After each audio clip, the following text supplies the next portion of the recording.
On a seemingly ordinary day, on June 1st, 1986, 16-year-old Elaine Doyle ventured out for a night of fun with her friends at Greenock Celtic Supporters Club. Little did she know that this would be her last outing. The club, originally established as a charitable organization for the impoverished in Glasgow's East End, was the backdrop for a chilling mystery that unfolded that night. In the quiet town of Greenock, Scotland, Elaine disappeared without a trace, leaving her family completely unaware of the impending tragedy.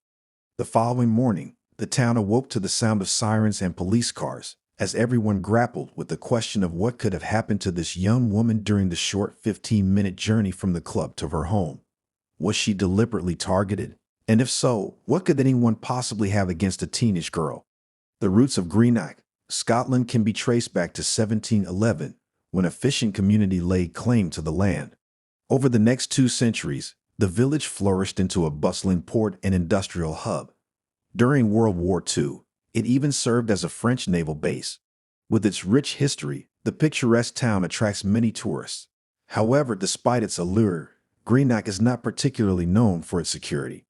Sadly, Elaine Doyle's case was just one of many tragedies that occurred during that time.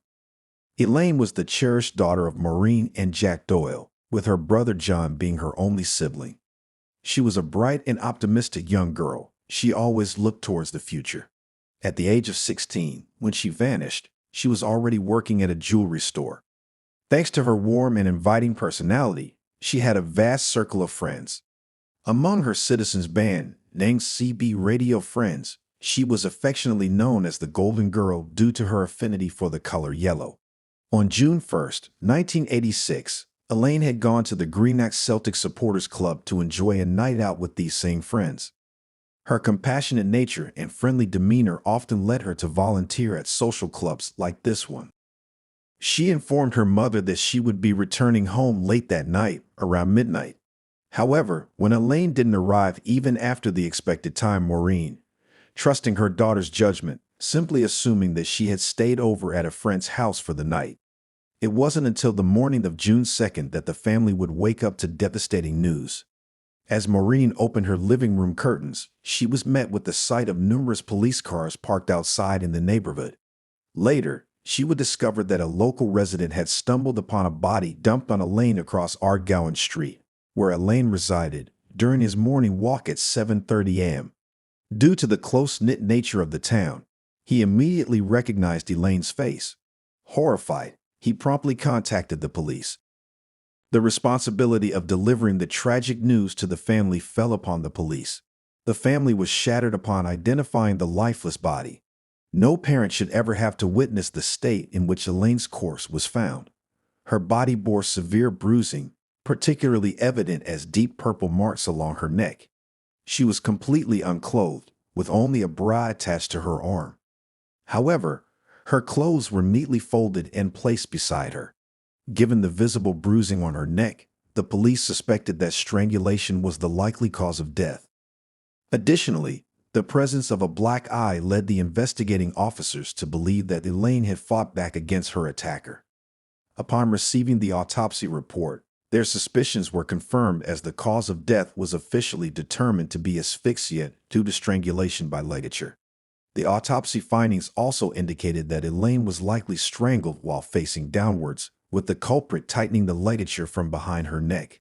Forensic scientist Pauline McSorley, who conducted the autopsy, discovered DNA evidence on Elaine's face and chest.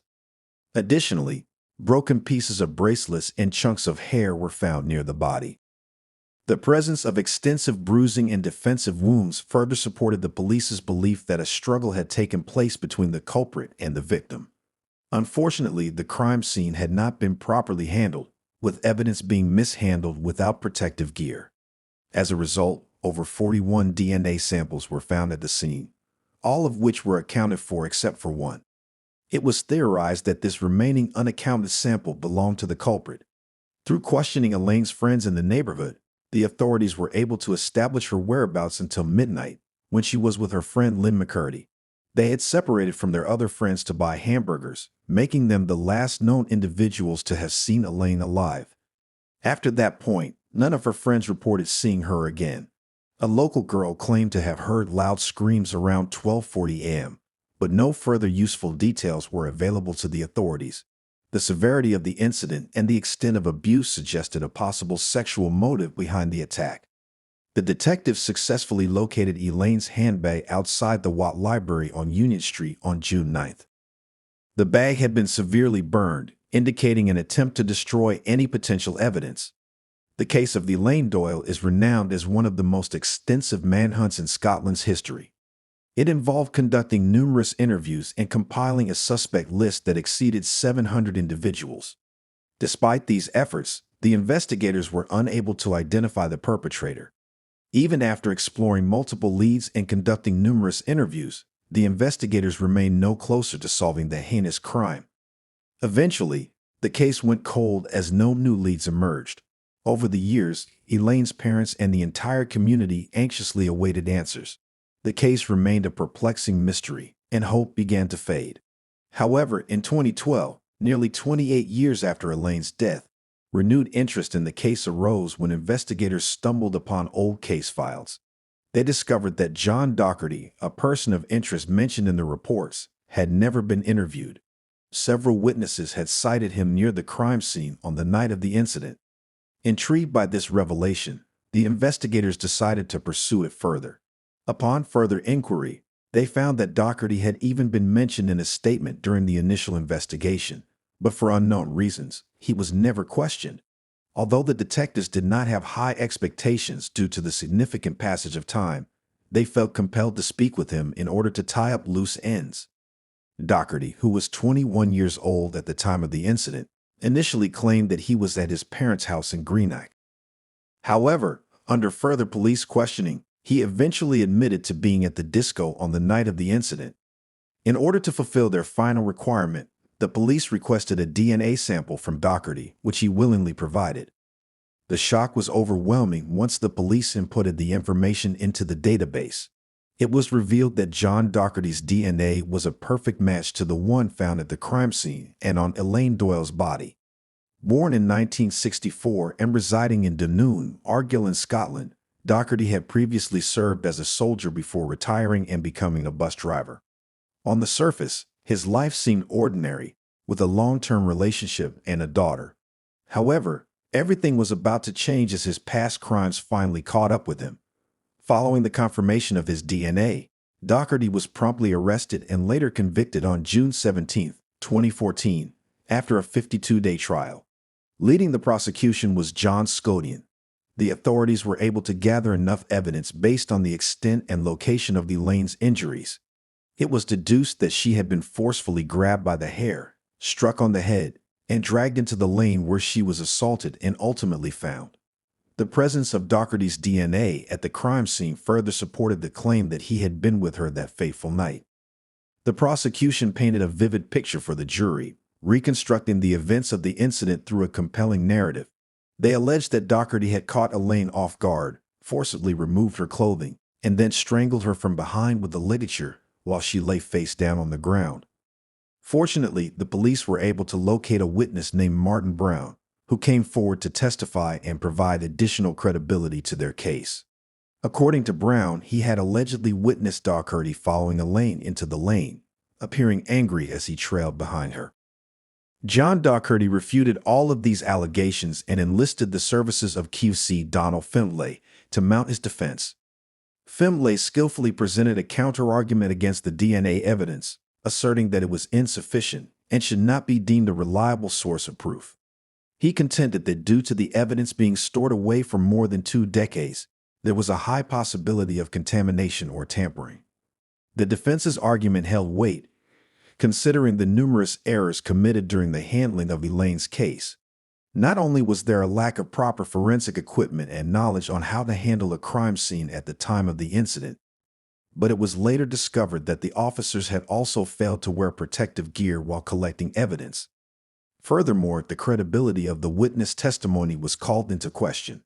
Martin Brown, the eyewitness in question, was colorblind when he was asked to examine black and white photographs of individuals resembling the perpetrator.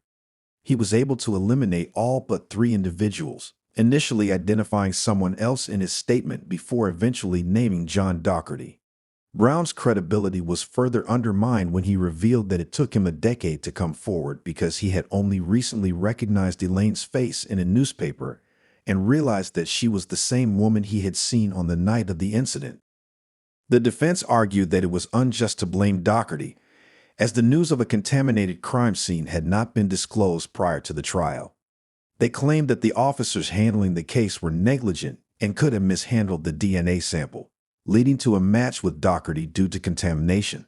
However, their argument was swiftly dismissed when the forensic scientist responsible for the crime scene testified that it was 560,000 times more likely for the DNA found at the scene to belong to Dougherty than any other unrelated male. Despite the counterarguments, the jury ultimately sided with the prosecution, resulting in John Dougherty being declared guilty by a majority verdict. This case became one of the longest-running cases in Scotland, with the culprit being apprehended after nearly 3 decades thanks to DNA evidence. In 2014, Dougherty was finally convicted in a high court in Edinburgh and sentenced to life in prison with a minimum of 21 years by Lord Advocate Frank Mulholland. Mulholland justified the severity of the sentence by emphasizing the brutality of the crime. Elaine Doyle, who was simply walking home that night when she became a victim of this heinous crime, had her brother, John Doyle, express his belief that the sentencing was appropriate and just. He further clarified that despite the lengthy process of obtaining justice for his sister, they found solace in the fact that she could finally find peace. On behalf of his mother, he acknowledged that the pain of losing a loved one never truly fades, but the resolution of the case provided a glimmer of hope amidst their sorrow. The family expressed gratitude for the apprehension of the perpetrator, as it brought a sense of closure. However, their grief was compounded when John Doyle's 17-year-old son, Jack, was tragically stabbed to death in Greenock in 2012. John's father, also named Jack, was unable to bear the loss and subsequently passed away, adding to John's immense devastation. Despite the overwhelming sorrow he had to endure, he remained thankful that at least one of the culprits was apprehended and brought to justice. Let's travel back to Tulsa, Oklahoma, on October 22, 1984, when the city was left baffled as 18-year-old Annette Craver disappeared without a trace. The police searched the area in an effort to find the truth, but they were unsuccessful, and the teenage married girl's whereabouts remained a sinister mystery. Despite the fact that her disappearance remains a mystery, the police were concerned that it might actually have been a horrifying homicide. It turned out that this situation was much more complicated than it seemed. In the long run for justice, a man was found at the center of it all, and for an incredible 54 years, his perverted viewpoint would prevail over the pursuit of justice before justice finally prevailed. What might have happened to Annette, a young, beautiful teenage girl? Why did it take so long to solve the mystery of this chilling case? Who was this maniac that took her away?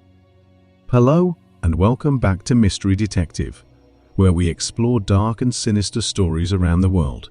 Stay with us as we walk you through this 54 years mystery and 2 other eerie mysteries that are closely related to this terrifying case. Tulsa, a city in Oklahoma, is captivating with a distinctive fusion of tradition and modernity. This city, which is tucked away in the middle of America, offers a vibrant way of life that is enriched by its varied cultural scene. Tulsa is renowned for its exquisite architecture, well-preserved art installations, vibrant performing arts community, and succulent barbecue restaurants. The city is also well known for its long history of oil production and for being the birthplace of the famous Route 66. Tulsa has battled crime despite its accomplishments. The city's violent crime rate exceeded the national average in 2020, making it one of the most dangerous cities in the country. Further emphasizing the negative aspects of the city, Tulsa also saw the mysterious disappearance of Annette Craver. Annette Michelle Craver was born on December 7, 1965, in Houston, Texas, but little is known about her early life. In 1979, when her father tragically died in a car accident, things took a significant turn. The heartbreaking incident had a negative impact on Annette's emotional health. Annette's mother, Mary Rose, observed a noticeable shift in her daughter's behavior, noting that she became more reclusive and frequently turned to solitude for comfort. Annette was by herself a lot of the time. She was constantly creating art and writing poetry. She would also occasionally pick up a guitar. Mary was aware, deep down, that her cherished daughter had been experiencing great hardships as a result of her father's passing. A significant event took place on September 8, 1981, when Mary organized a yard sale in Houston to sell her late husband's possessions. 15-year-old Annette actively helped her mother sell off her father's possessions. Despite her lack of expression, it was clear that Annette had not yet recovered from the devastating loss of her father. Mary worried about Annette's isolation and loneliness, but she was unaware that Annette wasn't actually feeling lonely. Unknown to Mary, Annette had been involved with a charming man who had a sizable age difference. In addition to being older than Annette, the man was even older than Annette's mother. Mary's first encounter with Annette's friend, 40-year-old Felix Vail, occurred at the yard sale. Mary didn't suspect anything and never entertained the thought that there might be more going on. As Felix approached Annette to talk, Mary noticed the obvious age gap. Mary struggled with the burden of financial difficulties following the death of her husband. After finding it difficult to find employment in Houston, she considered moving away in search of work and better opportunities to give her daughter a better life. Mary overcame a number of obstacles and was rewarded for her perseverance when she received a job offer in Oklahoma. But there was still a lot to worry about. Annette, who had already missed 2 academic years, was about to receive her high school diploma. Mary was aware that her daughter's academic progress might be jeopardized by a sudden move to another state. When faced with this decision, Mary went with her plan of action. She asked a friend for help in taking care of Annette while she relocated to Oklahoma in search of employment. Although the plan seemed good at first, it soon started to fall apart for Mary. As time went on, a growing worry became apparent. The bond between Annette and Felix appeared to have grown stronger while she was away. As she watched the 40-year-old man become more involved in her daughter's life, Mary couldn't help but feel uneasy. This was a circumstance that greatly disturbed her. After Annette graduated from high school, Mary was able to buy a new home thanks to her diligent saving. She registered the house under both of their names, with the hope of reuniting their lives and living together once again. Mary's thoughts of a long-awaited reunion were dashed after she learned that Annette had left when she got back to Houston. Mary discovered that after Annette graduated high school, Felix immediately suggested a road trip to her. Captivated by his charm, she happily accepted his offer. Over the course of 1983, Mary did occasionally get letters from Annette, each coming from a different place. Then one day, a call from her daughter, who was at the time living in California, arrived. Hearing from Annette gave Mary a rush of happiness, but the conversation quickly became concerning. Annette, who was only 17 years old at the time, asked her mother for permission before she married Felix Vail. Annette seemed to have already made up her mind, despite Mary telling her daughter it would be a mistake to marry Felix, advising her to wait until she was at least 18 years old. Annette allegedly declared her love for Felix Vail and intended to wed him in Mexico. Mary struggled with a difficult decision, knowing that she might lose her daughter, who was very involved with Felix. She was aware that refusing a daughter she hadn't seen in a while could have its own effects. She consequently gave the marriage her approval with a heavy heart, believing her daughter to have good judgment, and not realizing Felix was a bad man. But the perfect married life Annette had pictured would soon start to fall apart. Annette opened up to her mother in letters written shortly after their wedding. She revealed that Felix had changed unsettlingly, becoming more and more domineering. She shockingly revealed that Felix had even forced her to have an unauthorized abortion after learning she was pregnant with his child. Mary begged Annette to come home right away, consumed with worry for her daughter's safety. Annette eventually mustered the strength to escape Felix's grip in 1984 and made her way back to her mother. However, when Mary finally caught a glimpse of her daughter, she couldn't help but notice that she had changed. Annette had lost her identity. She was constantly perplexed by everything. Mary believed that her daughter was simply overwhelmed by Felix's attempts to manipulate and control her life. Mary found comfort in being reunited with her daughter amidst the changes. But this joy was short-lived. They were unhappy not long after Annette returned. Felix began tormenting their home with relentless phone calls and his insistence on speaking to Annette. Mary was unmoved and maintained her position, determined to defend her daughter at all costs. However, things got worse in October 1984 when Felix was able to breach Mary's house's perimeter, boldly entering without permission and making his way up to Annette's room. The two spent some time talking privately in Annette's room. When they eventually came out to Mary, they would say something that would break her heart. Mary was sternly instructed to leave the house by them. Mary tried to patch things up with Annette, despite her heartbreak, but her efforts were in vain.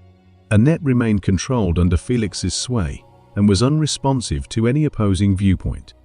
Mary gave up her share of the home as a result, packed her belongings, and moved to California with a heavy heart. The nightmare did not end there though. When Annette turned 18 years old, she made a big decision by claiming the inheritance her late father had left for her. Surprisingly, she allegedly transferred all the money into Felix's account and gave him legal ownership to her home. Mary attempted to contact her daughter after learning of this worrying development, but for some reason she was unable to reach her. She then wasted no time and contacted Felix right away. Felix asserted that Annette had requested going to Mexico on her own and that he had put her on a bus. On October 22, 1984, Mary immediately called the police and reported her daughter missing. Following receipt of the missing person report, the Tulsa police moved quickly to speak with Felix Vail, in an effort to gather any information they could. Unfortunately, the police were also manipulated by Felix, just like Annette. Mary had a strong hunch that Felix was concealing the truth and had a significant role in Annette's disappearance. Despite her convictions, the police were persuaded by Felix's remarks and gave up looking for Annette Craver. Felix was successful in persuading the authorities that Annette had left alone, on her own volition. Mary was left feeling helpless and clinging to the steadfast hope that her daughter would one day return after being repeatedly ignored by law enforcement regarding her daughter's disappearance. She sat by the phone for years, hoping Annette would call to say hi on special occasions, like her birthday and Mother's Day, but sadly, nothing ever happened. By 1991, a startling 7 years had passed without a significant development in the search for Annette Craver. Mary wrote hundreds of letters in an effort to contact the police, but neither they nor the FBI were interested in getting back to her. Even Felix didn't respond to the letter she sent him. Mary had the sobering insight that depending on others would be fruitless. She made the decision to conduct an independent investigation due to her tenacity. Mary initially tried to learn more about Felix using the developing internet's resources, because she was convinced he held the key to Annette's disappearance. However, there wasn't a lot of online information available in the 1990s. Mary's unwavering diligence allowed her to track down a single but crucial lead, which was Sue Jordan, Felix's sister. Mary traveled halfway across the country to meet her, spurred on by hope and the potential for learning crucial information. Mary was informed by Sue Jordan that Felix had a wife who had drowned. With the help of this promising information, Mary was able to locate Mary Horton Vail's family in Louisiana in 1993. Mary Horton Vail was Felix's first wife. Her efforts paid off when she was able to track down Mary Horton's brother, Will Horton, who had only been 15 when his sister tragically drowned in the Calcasieu River. Will Horton described his sister with a warm heart during Mary's encounter with him. He said, "My sister was so very special, so thoughtful and kind." He spoke of her with fondness. Felix Vail, his brother-in-law, was not accorded the same sentiment though. Will Horton revealed that his family had a clear grudge against Felix. Mary Elizabeth Horton Vail's ancestry can be found in Louisiana, where she was born on February 16, 1940. She assumed the position of editor for the school newspaper. She was also named the Eunice High School Homecoming Queen. When she was attending McNeese State College in 1960, to further her education, her path crossed with Felix's. Amazingly, the two exchanged wedding vows just 6 months after they first met. In 1961, their union produced a child. Bill Vail, their son, was welcomed into the world by Mary. Felix, however, acted otherwise. With the birth of their child, Felix's attitude changed noticeably. He began to treat his first wife with a controlling attitude, much like he did with Annette later. He even threatened her, telling her what would happen if she got pregnant again. Mary Elizabeth Horton Vail became pregnant once more the following year, despite Felix's warning. Felix was enraged by the news, driving her to seek safety from his fury. She and her son Bill fled to her mother's house out of fear of his wrath. Mary Horton considered divorcing Felix, but her mother advised her to go back and try to make amends with him. Mary's life tragically ended before they could settle anything. On October 28, 1962, Mary Horton and Felix Vail went fishing along the Calcasieu River. In an unfortunate turn of events, Mary drowned to death. Felix described what happened when he was questioned by the police. According to him, Mary allegedly drowned after she unintentionally fell off the boat. The Horton family, however, remained dubious of this account and found it difficult to believe. Felix quickly rose as a top suspect in the investigation as a result of the murky circumstances surrounding Mary's drowning. She was found dead in a place that was unsuitable for fishing. After being found 2 days later, her body underwent an autopsy, which turned up red flags. Mary had bruises on her neck, right calf, and left leg, which suggested that she may have fought before being forced into the water. Authorities discovered a scarf that had been wrapped around her neck and put in her mouth, suggesting traumatic asphyxia, a type of suffocation. This discovery provided additional damning evidence. The detectives were confident Felix was the murderer in light of the mounting evidence, but the coroner had a completely different take. He thought the evidence was insufficient to convict Felix.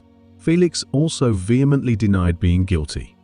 He was released in January 1963 after a Calcasieu Parish grand jury declined to indict him.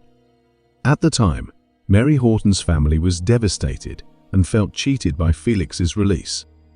Mary Rose, Annette's mother, was more enraged by what she had heard as Will Horton broke down, relaying this tragic information. Will described how the loss of his sister devastated their mother and left a void in his heart that would never be filled. At that point, Mary Rose's pursuit of justice included a steadfast search for justice on behalf of Will's sister, Mary Horton, in addition to her daughter. Though before the two women could receive justice and the police could be fully involved, Mary Rose understood the need for more concrete evidence than just statements. Thankfully, she was no longer fighting for justice by herself. Will Horton tells Mary that since 1975, he has been getting calls from people asking about a girl who vanished in Sulphur, Louisiana in 1973. The fact that the girl in question was Sharon Hensley, Felix's ex-girlfriend after Mary Horton, added to the unsettling nature of the situation. Sharon Hensley's mother called for years to inquire as to whether Sharon had been seen. Mary Rose began a new journey in her search for knowledge. She soon understood that her daughter was not Felix's only victim. In 1994, she made her way to Bismarck, North Dakota, to meet with Sharon Hensley's brother Brian. Brian characterized his sister as independent. In the summer of 1970, Sharon Hensley, who was born on December 20, 1948, left her home in Bismarck, North Dakota. She aimed to welcome a new beginning in her life as she joined other free-spirited people who are forging their journey in the wake of the renowned Summer of Love. Sharon Hensley's ultimate destination was San Francisco. She was able to accomplish her objective, but the reality that met her was a far cry from the idyllic life she had imagined in her North Dakota sanctuary. Her path instead took her to Felix Vail. Felix at that time adopted an unconventional lifestyle and embraced a nomadic existence after the death of his first wife. During this stage, he even assumed the persona of a traveling preacher and founded his own personal cult group called the Holy Order of Mans. During this time, Sharon Hensley, then age 21, met Felix. In 1972, 2 years after leaving, Sharon visited her parents' house in Bismarck with her new boyfriend, Felix Vail. But their daughter had undergone a change. The once vivacious North Dakotan girl who loved to dance and hang out with her friends now seemed distant. Her parents were worried that her independence was being supplanted by the influence of her new boyfriend. Her parents were uncomfortable after the meeting, but Sharon, who was an adult, decided to leave with Felix. She had the freedom to choose her own course of action. Nevertheless, her parents' concerns grew more serious. They believed Felix was exposing their daughter to a dangerous lifestyle, one characterized by drug use and irresponsible conduct. But not even they could have predicted what lay in store for the future. In a short period of time, Sharon joined Felix's cult group and interacted with them. Her involvement, though, came at the same time as the dramatic change in their relationship. At the time, Felix's drug use increased and his behavior changed, becoming more violent and domineering. During those times, Sharon's family thought she was with him out of fear. She had no idea how to escape the predicament. Along with Felix, Sharon was about to travel to South America. But before beginning this journey, she called her mother one last time to say goodbye. Her mother sensed something was wrong, though she couldn't quite put her finger on what it was. Her maternal instincts were spot on, because after that final communication, Sharon stopped calling or writing. She disappeared with no trace. In a letter to Sharon's family in 1973, Felix claimed that he had last seen Sharon in Key West. His story was that she had left him and gone sailing around the world with an Australian couple. The Hensley family, however, had skepticism about everything Felix said, as was a common theme in all of these cases. In February 1973, Sharon's family reported her missing, but regrettably, the police did nothing for a full year. A dated newspaper report filled the gap, even though there were immediate investigations or initial police support. The story from the old newspaper caught Brian Hensley's attention. The news report from 1970 mentioned Sharon and Felix's arrest. According to the report, a young boy of about 8 years old showed up at the police station and asked for help to go back home. Bill Vail, the son of Mary Horton and Felix Vail, was revealed to be the child. Bill, an 8-year-old boy, went to the police station without shoes or socks and complained that his father was forcing him to smoke marijuana and that he wanted to return home. The Horton family was unaware that Felix had taken Bill with him when he left for California, following Mary Horton's passing. Bill was compelled to follow his troubled father wherever he went from that point on.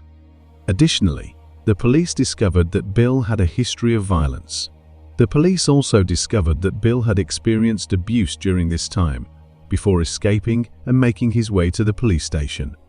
Felix and Sharon were detained for endangering a child. However, it is unknown how the two managed to escape the police custody. When Mary Rose heard about all of these things from Sharon's brother, she made the decision to meet Bill Vail. She thought Bill might be a source of vital information because he had valuable knowledge about where Felix was. With this goal in mind, Mary set out for Kansas to meet with Bill and his family. Mary Rose said Bill was very honest. He treated her with a lot of kindness and sympathy. Mary observed that despite being a good man, he was terrified of his father. Bill was initially apprehensive to share much information for fear that doing so might unintentionally bring Felix closer to his own wife and kids. But his desire to help Mary and obtain justice for his mother won. Bill made the decision to seize this opportunity after realizing its importance. He gathered the courage to divulge the dark secrets that might support Mary's claims. Bill described an important event that happened in 1970, just before he fled and arrived at the police station. He had unintentionally overheard his father, Felix, and Sharon talking to each other. Bill claimed that Felix admitted to Sharon that he had killed Mary Horton, his mother. Bill sought refuge with his grandparents after Sharon and Felix were detained in 1970, which resulted in a significant change in his life. Despite this alteration, he continued to be afraid of his father, especially since he was required to testify against him in court throughout the trials. This fear of his father's return increased his anxiety, and tragically, Felix did return in 1975. Felix arrived at Bill's grandparents' house and asked to see his son. The fact that Sharon was no longer with Felix added to Bill's fear, which was already strong. When Bill inquired about Sharon, Felix responded that Sharon would never bother anyone again. Bill, who was only 13 years old, understood what he meant, but he had no way to put that knowledge to use. At the time, he was unable to speak to anyone about his father's sinister behavior. Bill struggled with the worry that if he shared these revelations, Felix might hurt his family. His desire for justice, however, was stronger. Sadly, Bill's battle with cancer claimed his life in 2009, preventing him from seeing his mother's justice served. Bill, however, made sure to meticulously document his account of Felix's confession before he passed away. He asked the local preacher to write down his story so that the truth would be preserved for future generations. After a while, Mary Rose felt she had something important enough to ask the FBI to reopen the case. Although she was aware that there was no physical proof, she clung to the belief that the testimony of the Hortons, Sharon's brother, Felix's son, Bill, and herself could possibly give her the evidence she needed to pursue justice for her daughter. Mary had the opportunity to speak with a special FBI agent who dealt with cold cases and serial killers. He accepted Mary's account and determined Felix was a serial killer. Tragically, the cold case department took the brunt of the budget cuts, and the agent who had demonstrated support for Mary's cause was let go. Due to this unfortunate turn of events, Mary's quest for justice had no way to be furthered. She awoke to find herself exactly where she had started. Mary felt guilty for having inspired all the families to pursue justice. The families who trusted her, though, knew she wouldn't give up. Even though the conversation fizzled, Mary kept looking for someone to assess their situation. She simply felt a strong desire to put Felix behind bars. Over the course of nearly 30 years, Mary had been gradually worn down as a result of her resolve to fight for justice. While listening to the radio in June 2011, Mary heard about a detective who had solved 8 murder cases involving the infamous burning Mississippi murders, which were carried out by the Ku Klux Klan. Before he cracked them, these cases had remained unsolved for 50 years. The knowledge of this gave Mary the additional push she required. Mary immediately set out on a quest to find the investigator's contact information. Fortunately, she was able to find his phone number. Jerry Mitchell, a resident of Mississippi, was this person. Mary informed Jerry Mitchell about the cases and soon learned that Felix Vail had moved to Mississippi. As a result of this realization, Mary was faced with a decision she had to make. Mary Rose and Jerry Mitchell traveled through Mississippi in 2011 in order to reach the crucial spot where the criminal was. They arrived at a remote and desolate trailer park. Jerry wondered if Felix was watching them as they highlighted from their vehicle, but Mary didn't seem to care. She merely wished to put an end to Felix Vail's chapter. They noticed a broken window as they neared the trailer house. Mary crept through the window to enter the room in search of the truth, without thinking twice about the danger. Jerry couldn't believe his eyes when she started throwing out machetes a short while later. Mary rose, and Jerry saw someone rushing in their direction as they looked around the house. But it wasn't Felix Vail. Rather, it was K.A. Faulkner, his sister, who appeared to be upset at their sudden intrusion. However, when Kay found out why Mary and Jerry were there, her initial anger at their unforeseen presence quickly subsided. When Kay Faulkner was spoken to, she admitted that she thought her brother had murdered those women. Only one day into the investigation, Jerry Mitchell recognized the quick progress made and seized the opportunity. He started by speaking right away with Mary Rose, the Hensleys, and the Hortons. As a result of these testimonies from the victim's family, in 2015, the book titled Gone was published. This book painstakingly documented the family's experiences. It received numerous awards and a great deal of immediate acclaim.